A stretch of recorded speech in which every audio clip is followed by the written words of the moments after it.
Hello, everyone, and welcome. We are going to talk today about stress and anxiety of the Black community during health and racial pandemics. I want everyone to please welcome Dr. Charmaine Jackman. I'm just going to give a little bit of a brief bio for her. Dr. Jackman is a licensed psychologist with a doctoral degree in counseling psychology from the University of Southern Mississippi. She completed a clinical internship at Boston's Children's Hospital and a postdoctoral fellowship in forensic psychology at Massachusetts General Hospital. Additionally, she served as an instructor at Harvard Medical School for over 10 years. Dr. J currently serves as the Dean of Health and Wellness at Boston Arts Academy, a Boston public school for visual and performing arts. In her role as a forensic psychologist, Dr. Jackman conducts evaluations in high conflict divorce, juvenile delinquency, termination of parental rights, and bonding/attachment. In her private practice, Dr. J primarily works with people of color who are coping with anxiety and depression related to entrepreneurship, workplace stress and discrimination, work-life stressors, and family dynamics. Dr. Jackman has extensive experience leading workshops and professional trainings to attorneys, mental health professionals, educators, graduate students, and board members on topics such as developing cross-cultural competence, social emotional learning, school mental health, clinical supervision, parenting and parent-child communication, and in understanding psychological disorders. So what we're going to do today is Dr. Jackman is going to do a talk for a little while, about 15-20 minutes, and then we're actually going to open up for questions. There is a Slido that's in the Zoom chat, so feel free to start thinking about your questions, start putting them on Slido, and we'll do some Q&A at the end. So start thinking about those questions now, and with that, I will hand it over to Dr. Jackman. Thank you so much for being here.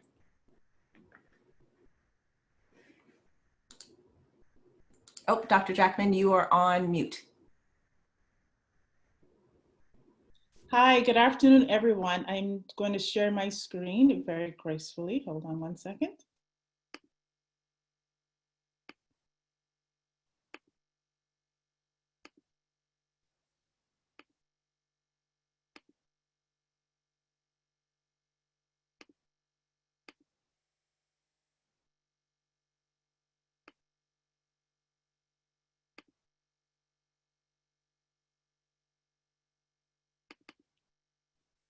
There we go. It is not, there we go. Oops, skipped way ahead. Hold on. Hold on 1 second. Technical difficulties have been happening to me all day today, so this is par for the course. And try again. I'm not sure why it did not advance.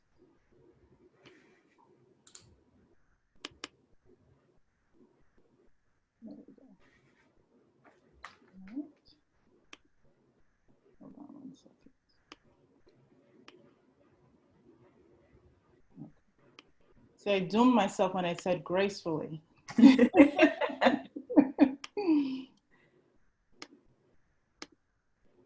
All right.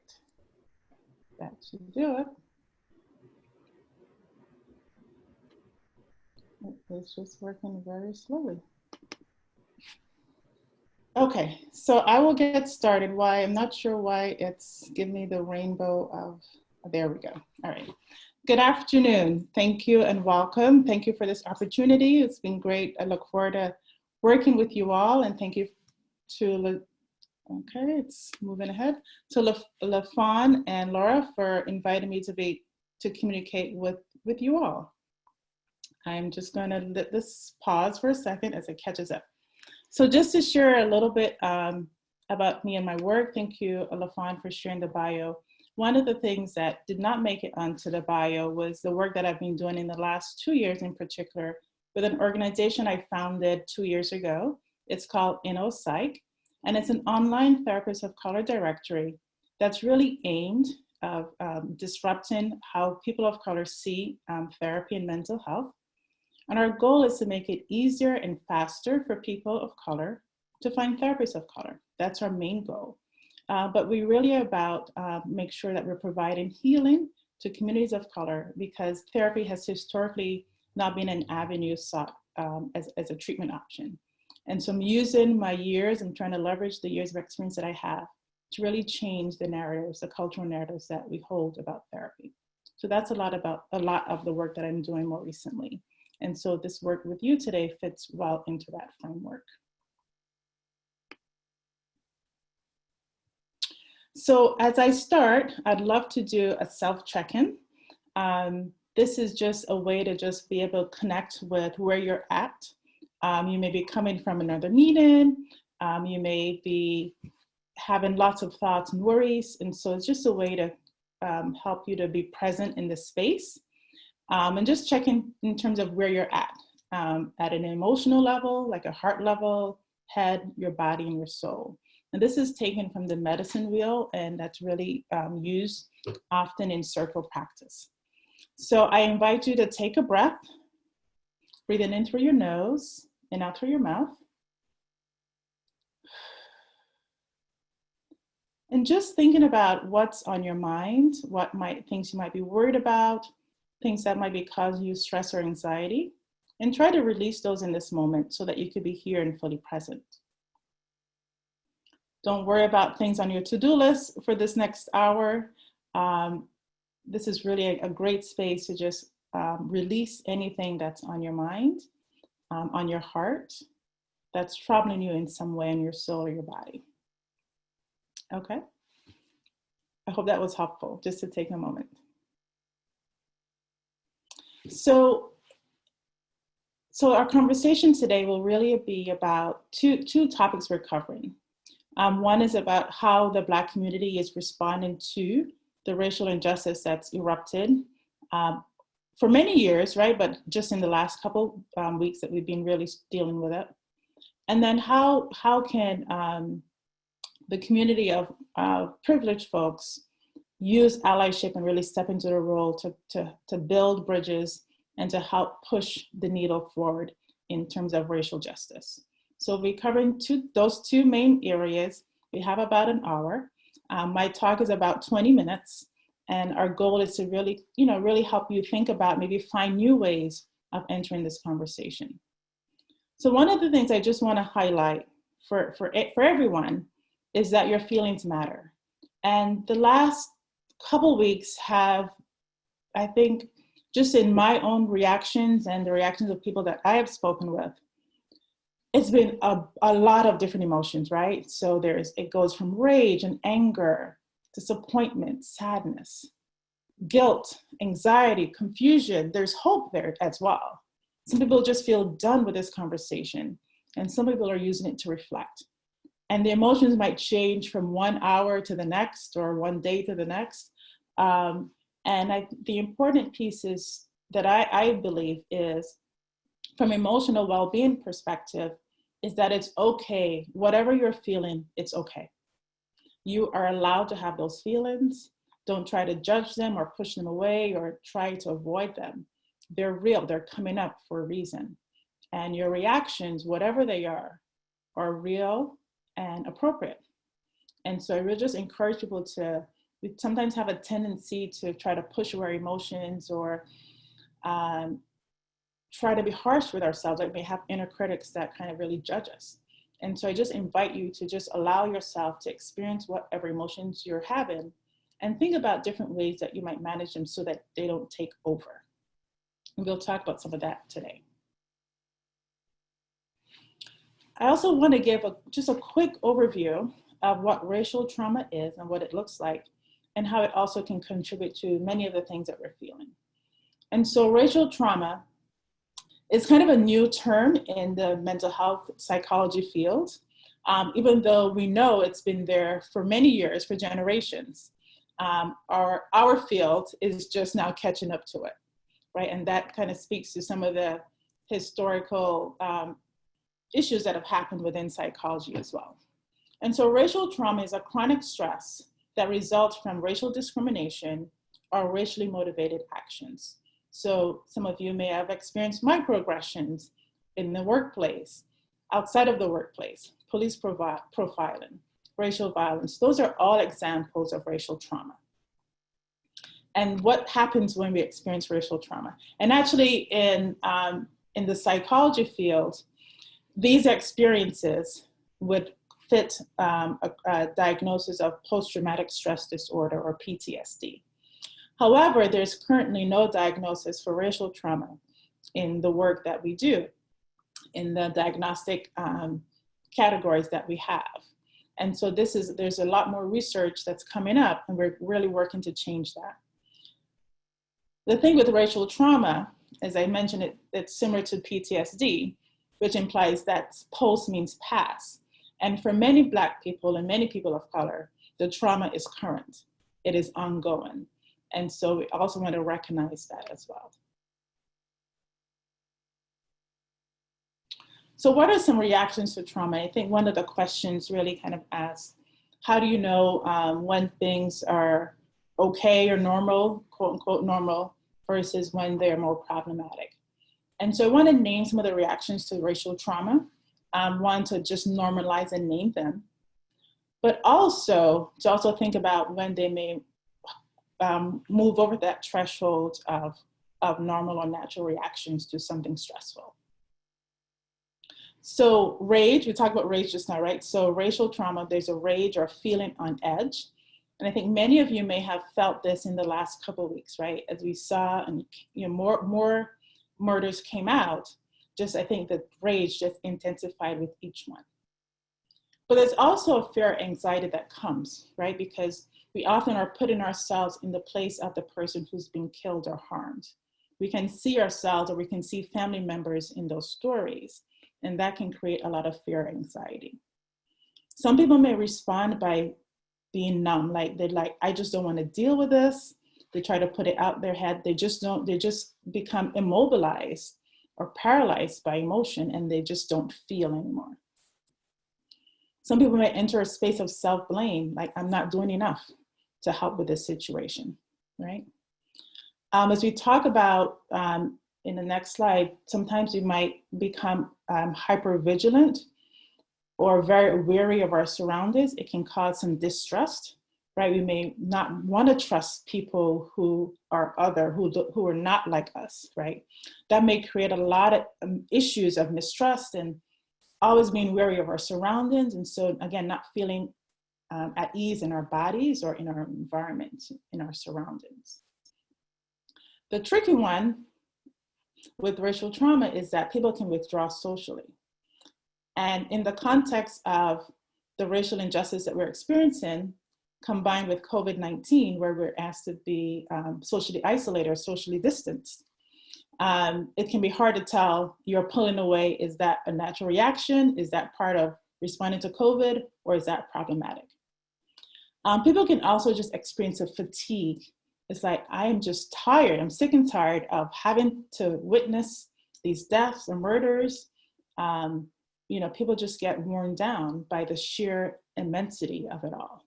And so these are a number of reactions. Some of the reactions you might see, and these are normal, right? These are natural responses to really bad things that happen in our community. When it becomes problematic is when you see changes in your behavior. So some of these might be immediate reactions, but then over time, you're not moving, like your emotions are staying the same or your behaviors are staying the same. They're not moving, you're not readjusting.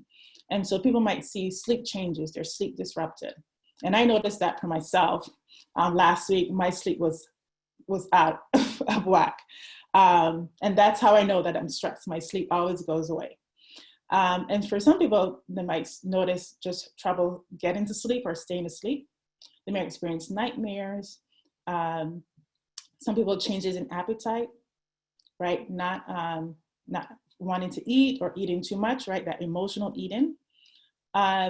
When you notice that your moods again are persistently very different than they typically are over a period that's over 2 weeks or a month, those are times where you might want to think, I might need to check in with a therapist because I am not reacting okay. These are definitely terrible situations, but the way that I'm coping is not feeling healthy for me. So really doing that check, right? Like I did at the beginning. How are you feeling in your heart? How are you feeling in your head? How are you feeling in your body? How are you feeling in your soul? right? It can be heavy. I was really heavy most of last week. And I was also facilitating some of these conversations with colleagues and coworkers, and which did not allow me to kind of take that space to process. So some of you who are in leadership roles may also be experiencing this duality of where you have to take care of other people and then find it hard to take care of yourself. So again, really checking in and seeing where you're at.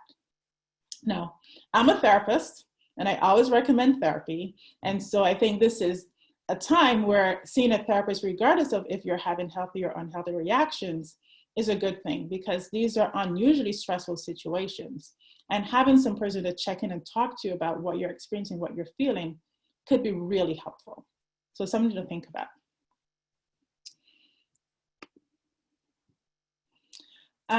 So I want to transition into, actually I did think I have another slide, but it might have gotten out of order. So let me see if I find that really quickly. Nope. All right, so we'll go, it'll probably come back up. So let's switch a little bit and talk about allyship. Let me just do a time check. Okay. So what is white allyship? And so a lot of work that I do is around teaching and educating around diversity, equity, and inclusion issues and how people can engage in allyship behavior. So allyship in itself is also a word that presents a lot of controversy within the DEI world. Some people think that allyship is not enough, that you have to be co-conspirators. There's a whole continuum of behaviors that people advocate for, accomplices, advocates. I try not to get bogged down in the words, and I'm really focused on what the behaviors are. So I'm going to talk about what the behaviors are that can contribute to white allyship. The first thing is that it's ongoing and intentional work about understanding yourself, your social identity, the issues, the historical issues in our country, and how they contribute to current situations. And it had to be ongoing, right? There's always work to do and to learn.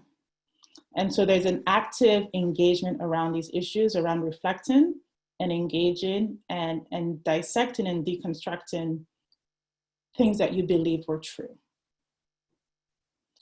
It's also about taking deliberate steps to raise awareness about racism and its impact on marginalized folks. For yourself, people in your community, or people who have a similar social identity to you, right? That's part of the work, is about educating other people who may not be on the same trajectory as you are. It also requires a willingness to relinquish privilege in order to include marginalized voices. And that can sometimes be a hard one because it means you have to give up something. And that can feel really hard. But on the continuum of allyship, that is an important step. It's also about seeing the humanity in Black people and people of color in general.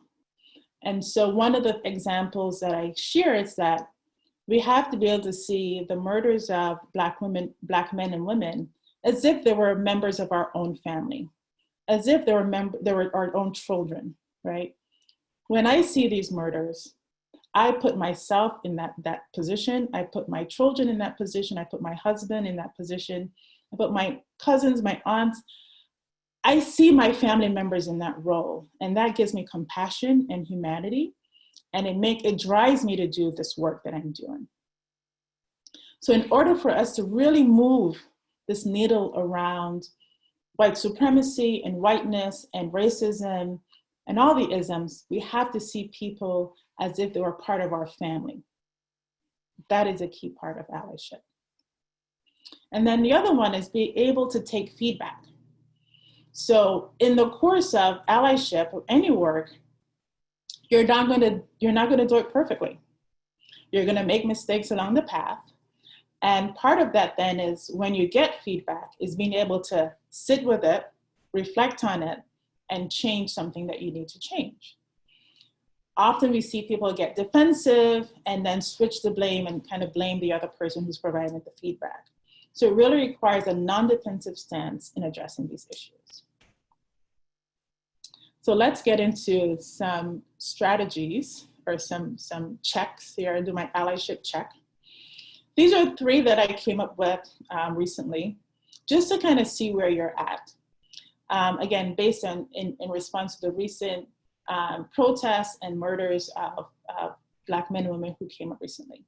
So one is, this past week, have you checked in with a Black friend or a Black colleague this past week?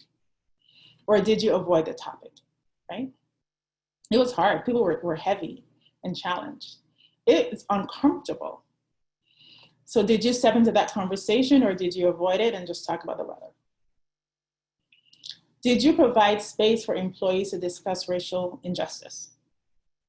Or was it business as usual? Then have you donated to any organizations that promote racial justice? And these are not meant to be judgmental in any way, but it's meant to be a check. And so if you answered no to all these questions, then there's a lot of work you have to do. I've been in conversations with several people from different organizations, different fields. And one of the things that was common were that there were some organizations, some companies that did not pause their work. They continued as if nothing had happened over the last week. And people felt marginalized, they felt silenced, they felt disempowered, they felt angry around that. People were disappointed with friends who did not check in, people who they thought were their friends and allies, who did not check in with them.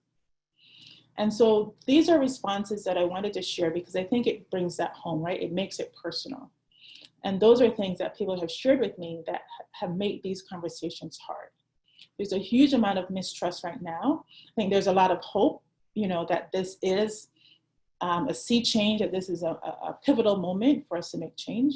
And I'm so grateful that indeed that you're providing this space for your employees, because I think it can help to move and change people and give people steps to interrupt racism isms and kind of think about new ways that they can approach different topics.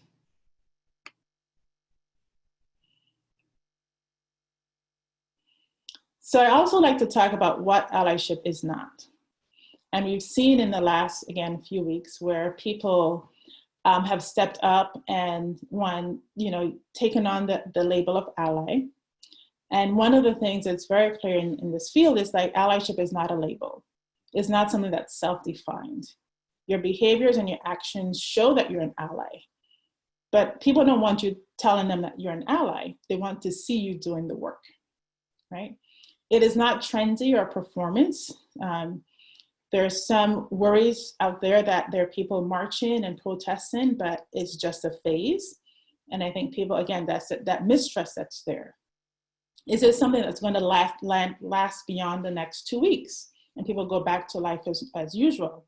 Or is this a deep-rooted core change that people are willing to stand up and make along this fight, this journey?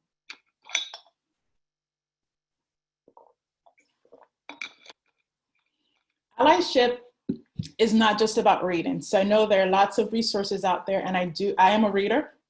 I do value reading, and I think it's really helpful. But it can also be very passive. So read, yes, and then what are you going to do? It's not also about just listening. I know there's also some different opinions about what people should do, what white people should do in this space. I think the listening is helpful, but again, it can take on that observer role and that passive role where I'm listening, but I'm actually not doing anything. And so people really want to see, I think for the most part, action. And listening, in some ways, is silent. And so silence communicates alignment with the status quo. And so in order to make sure that your voice is heard and that people understand where you stand, you're going to have to do more than just listen. There's often people, tell me, what can I do? I think, again, it's like no one can tell you what to do. You have to be able to see the humanity in people and the injustice in the system and think about what is fair in this situation, what is called for, and then take the action to do that. So I think that when people can be very offended if you ask them, what can I do? because they want you to do the work, right?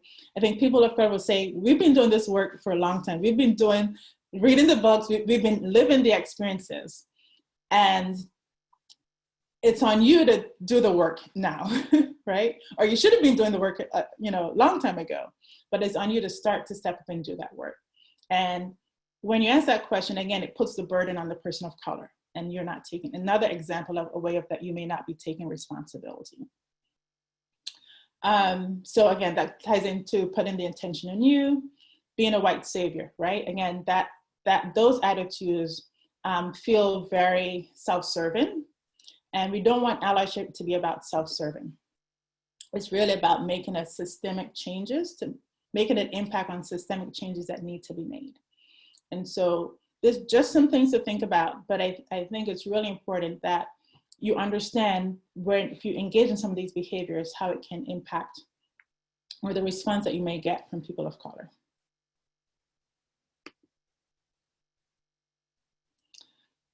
And so we're in this conversation where it's cross-cultural. And so I think it's important to share ways in which the conversations, which you can engage positively in conversations. And again, things that can be turnouts for folks. So again, we talked about being able to speak up, bring your voice into the conversation. I've been in many conversations sometimes where white people just kind of sit back and take on that listener role. And again, it's putting people of color in the position of having the responsibility of solving the problem, where it was not a problem that we created, and it's definitely not a problem we can change on our own. We need you to step up into that space and engage in the conversation. And that means you're gonna have to get comfortable with discomfort. Like, these conversations are not easy to have because we haven't been socialized to have them. And so they're not gonna flow well. You're gonna feel awkward, you're gonna make mistakes, but by no means does that mean to step out of the conversation. We actually want you to lean into that discomfort. Be present. So again, if you're in conversations, giving your full attention, being fully there, listening actively, showing that you're committed to action and to understanding how you can support and change. Some don'ts. I start with the first one. Don't cry. There's a historical context for that. What's her name? Robin DiAngelo has a whole chapter in her book, White Fragility, dedicated that alone. It's chapter 11 if you haven't read the book. And there's a historical context to white women's tears and how that has contributed to the murders of Black men and Black people. So crying in meetings like this, where people are talking about racial issues or racial injustice, and crying happens, it can be a significant trigger for people of color. And the reason for that is that it's now taking the attention away from the issue that you're discussing into having to take care of someone else's feelings. Right? So that creates a barrier and a problem in those conversations. So something I tell people, if you have to cry, leave the room, hold it together, cry afterwards at home, but in that space, there's no room in that space for that. We talked about ask what you can do. The say I stand with you, again, it can feel like I'm standing next to you, but I'm not really doing anything. And so again, people want to see actions. They want to see what you're going to do. We talked about an ally and all those things. So those we've covered. Let me just move here, make sure I have everything. All right. So let me just move on to my next slide. So just a couple more slides, and I want to make sure we leave some time for the dialogue. So I always want to make things like come home to people, like how does this like translate into real life, into real conversations, right? How do we make some of those concepts actually real? And so I have some statements that I have heard along the way that have been said to me or people have shared with me. This first one is actually one that was said to me recently. Part of my work, my children are at a private school that's predominantly white. And so one of my action steps was writing a letter to the parents and really inviting them to kind of take more of a stand in the school, in diversifying the educators in the school, but also in understanding my struggle in having to talk to my 9-year-old son about George Floyd's murder by a police officer who my kids look up to. My kids look up to police, and my daughter wants to be a police officer. So I'd have this real conversation. And I wanted to share with them the experience of, many of them are, their kids are close friends of my son, my children. And so I wanted them to understand life for us in that scenario. So I wrote a letter to them. And one of the comments back was, wave through some of the responses. One of the requests was that they advocate for Black teachers in our school. It's something that I have been advocating for since I've gotten to the school and have not really made any inroads. And one of the teachers responded, one of the parents responded, yeah, I support diversity, but I don't want to lower standards. And so that implicit bias that somehow increasing diversity in the school means lowering standards. And we see that in workplace situations as well, where diversity hires are questioned about their credentials, right? So that highlights that implicit bias that somehow diversity means lowering standards. And that's very problematic. And so when you hear statements like that, or on that vein, it's your job as an ally to interrupt that and to provide education. Another one is, I'm not racist, I don't see color. The truth is, we're all racist. We're all steeped and raised in a system that's based on white supremacy. And so we all have racist behaviors because we participate in the system. And not seeing my color, I'm a Black woman, I know who I am, I'm proud of who I am, but not seeing my color then somehow minimizes my experience. It does not take into account the struggle of my people in this country over the last 400 years. So it undermines and devalues our experience. And so I do want you to see my color because it means that you understand what life has been like. And it does give me humanity when you see my color. If you take my color away, you take away a major part of my identity. Why are they looting and rioting? So again, that focus of the attention, many of you may have heard, there's more attention now to Martin Luther King's speech around why people riot, right? It's the language of the unheard. But it focuses on, we've seen the media do this, right? They focus on the rioting and the looting versus on the peaceful protest. So when we focus on the rioting and looting, we're again missing the boat. We're missing the main problem about why we're rioting. So we're not rioting to cause damage, we're rioting to raise awareness about issues and injustice that have gone unchecked for many years. All lives matter. Again, the values and misses that Black lives need to be raised because they're the ones who are killed without retribution, without consequence, without being charged or arrested. So we need to put back the humanity in Black lives. And that's why we advocate for Black lives and Black Lives Matter. Quickly. You're being too sensitive. I didn't mean anything by that. That's a way when you receive feedback about how your words or your actions have harmed someone, and instead of taking in that information, you're turning it on the other person and blaming them for being too sensitive, whether it's touching a Black woman's hair or being called on some other offense that you've made. Again, it's a place where you have to step back and take that information in and not be defensive. Okay. So I want to shift quickly to how do we take care of ourselves in these moments? And my slides got all turned around. So pause, excuse me here.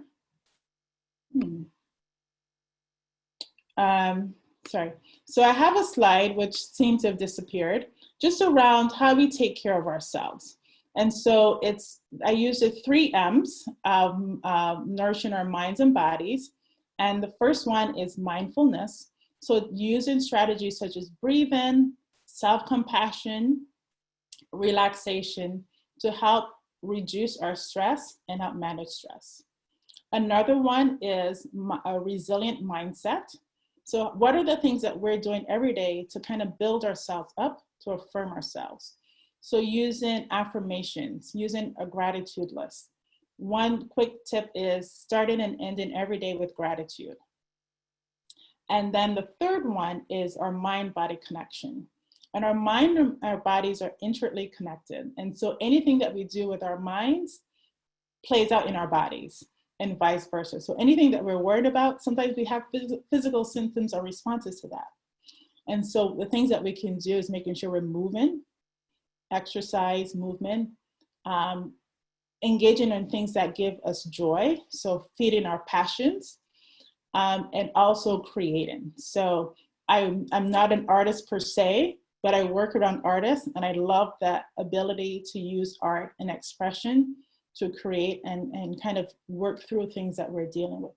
So finding different ways that work for you to bring you self-care and joy. These are some cards we have coming out in the next week or so, and I'll share more information about those as we proceed. And then I think that's it. I'll open it up to questions at this point.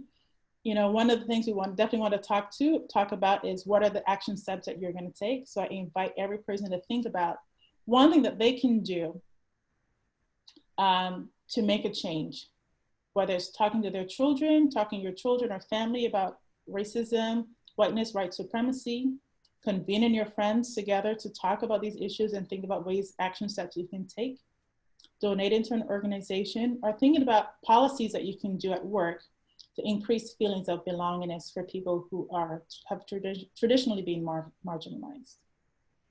So I'll stop there. Thank you so much, Dr. Jackman. This was a whole word today. So I really appreciate you sharing this. And you know, we at peak we had over 800 people on this, and so there are definitely a lot of people kind of tuning in to understand. You know, as a Black community, not only do how we maintain our mental health, our physical health, and everything else, but also the allies that are listening in, trying to understand what to do, what not to do, etc. So sharing those tips was super important, especially the part around not centering your feelings, your crying, your anything else around this when you're trying to understand how to best support someone else. So I really appreciate that. And I want to make sure we get through as many questions as we possibly can. Right. There are a lot of them. So we'll start with the first one, which is from Radisson. And this is, it's very easy to keep scrolling and learning more about the protests on social media. Can you recommend tips to stay informed, but not get overwhelmed by news? Sure. So I have a couple things, and you're right. It can be very overwhelming, and you can feel a need to want to be always up to date about what's happening. And it's also okay to take a step back. And so one of the things I suggest, so I have about 3 things I would suggest. So not doing it, engaging in social media or news, the first thing you do in the morning or the last thing you do in the morning. So creating boundaries around that. So think about how you want to enter your day and how you want to end your day. And I think beginning and ending your days with peace of mind and not kind of stressful moments, I think is really key. The other thing is finding a time or limiting your time that you want to spend. So setting for yourself, I'm going to check twice a day at this time and at this time, and that's it. So I know people, in addition to social media, you may be also in group chats where that's a lot of the feed. So again, thinking about maybe there are 2 times a day that you decide you're going to check in, and that should get you caught up. The other thing is maybe thinking about where you want to get your information from. So choosing reliable sources of information Maybe it's a resource that you trust, you know, that's reliable information. It's not necessarily sanitized or hyped up, right? And that's your primary source of information. So those are three things that I would suggest. And it's just about also setting boundaries for yourself, and it's okay to set boundaries. And I think I'm on the other extreme where I don't really check at all. And but I think there is a need to understand, and I feel like with all the circles I'm in, if something really big happens, someone's going to tell me. So I'm not going to miss out in a sense. So thank you, Dr. Jackman. How do we appropriately check in with our Black friends and colleagues? Great. Very good question. And I think it's asking them what works. So you can reach out and say, hey, I'm thinking about you. Let me know how I can support you, or these are some actions that I am taking. Depending on your relationship with the person, you may have the words to say that. You know, say, I want to give you space, or I'm here for you. So finding the ways and the words, but letting people know or tell you how they want you to support them. So don't assume that you know what they will need, but asking, how can I support you in this? Mm-hmm. Thank you.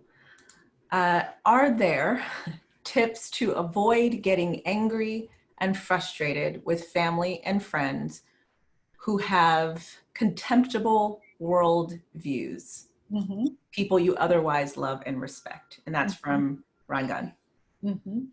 So how do you not get angry with them? Mm-hmm. How do you manage disappointment?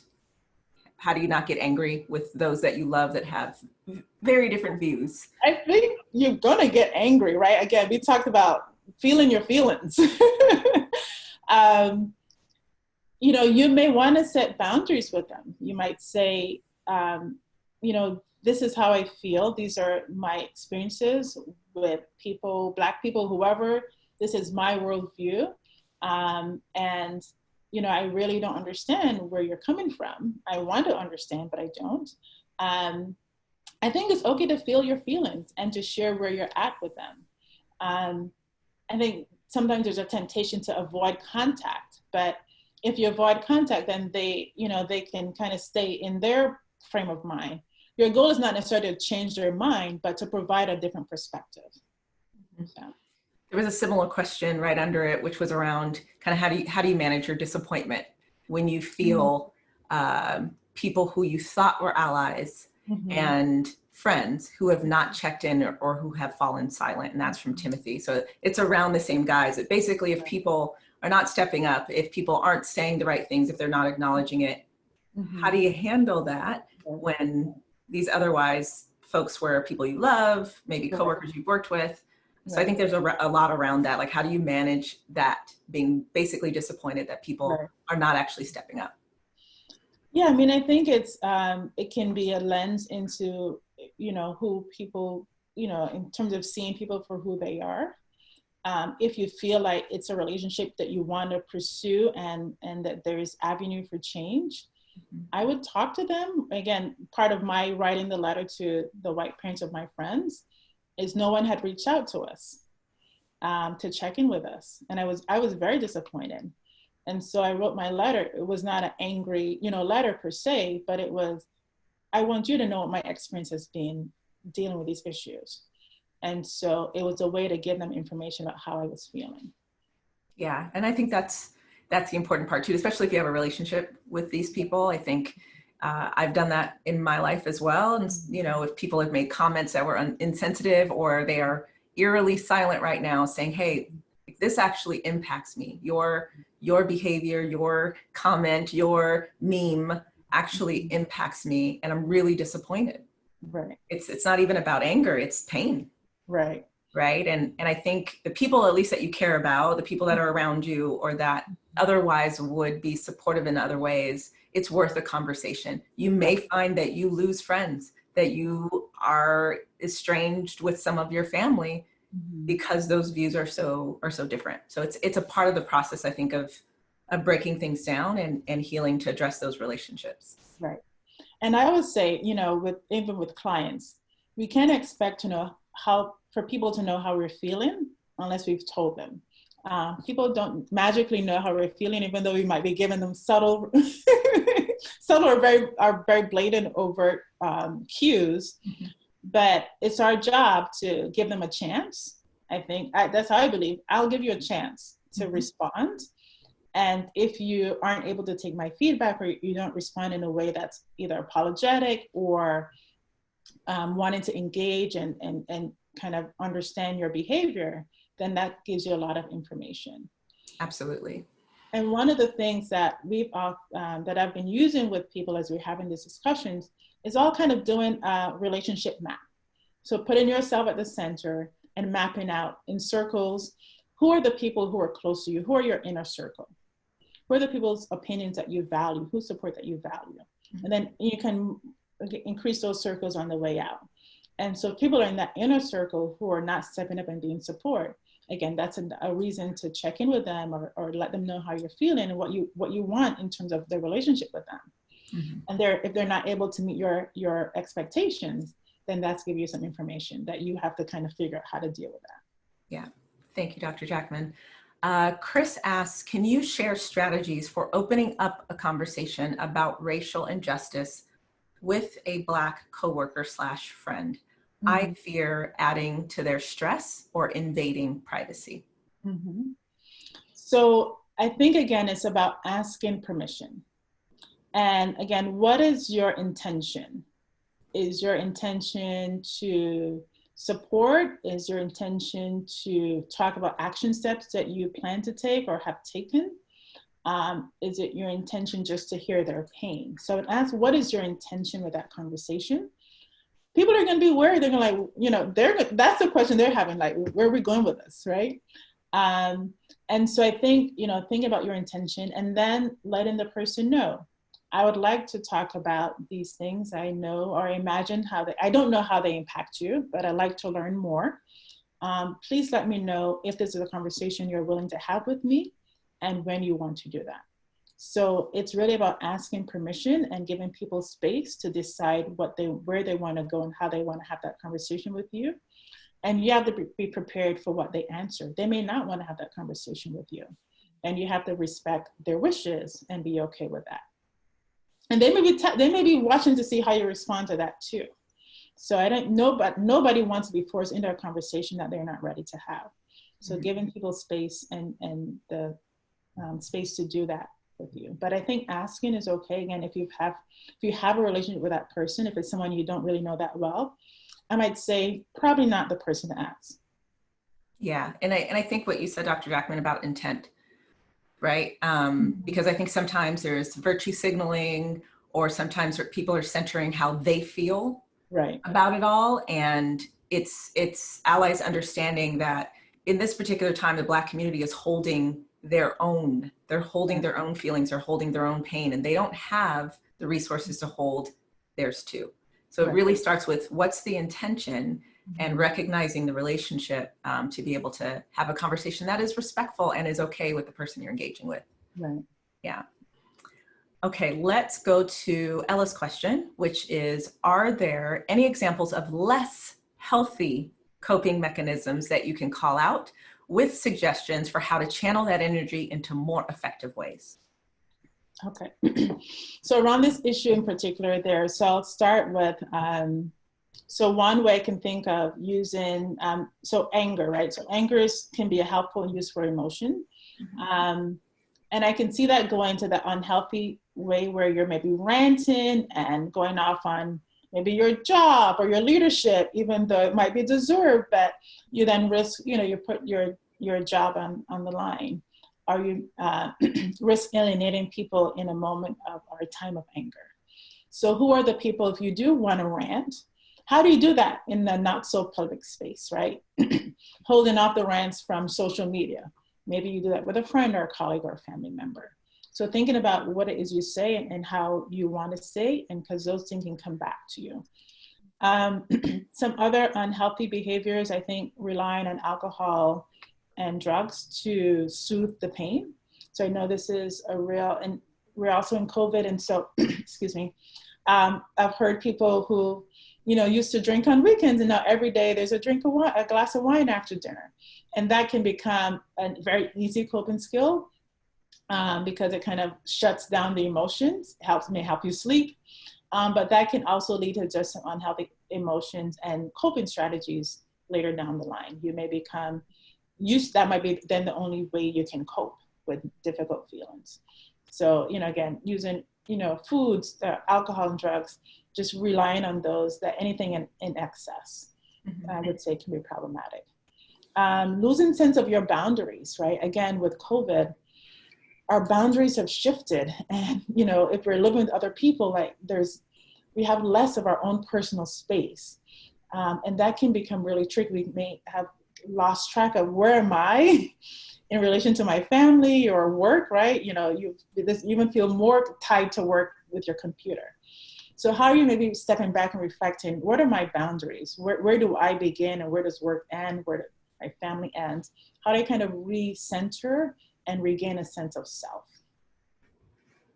Thank you. Hopefully that was helpful, Ella.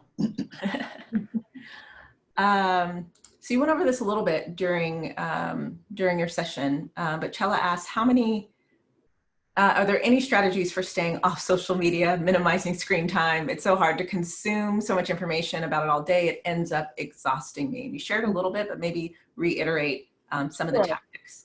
So I'm already hearing you say you're exhausted by it. So that's something your body's telling you, this is too much. You need to figure out how to recenter and rebalance. So finding what is that right balance for you. So if you're on it all the time, again, finding some times a day, maybe it's twice a day or 3 times a day that you'll spend an hour. So give yourself a time limit. Set your timer, on your phone or whatever, so it goes off. I've have to do strategies in the where I turn off my internet on my computer so I don't get pulled into things because things pop up, right?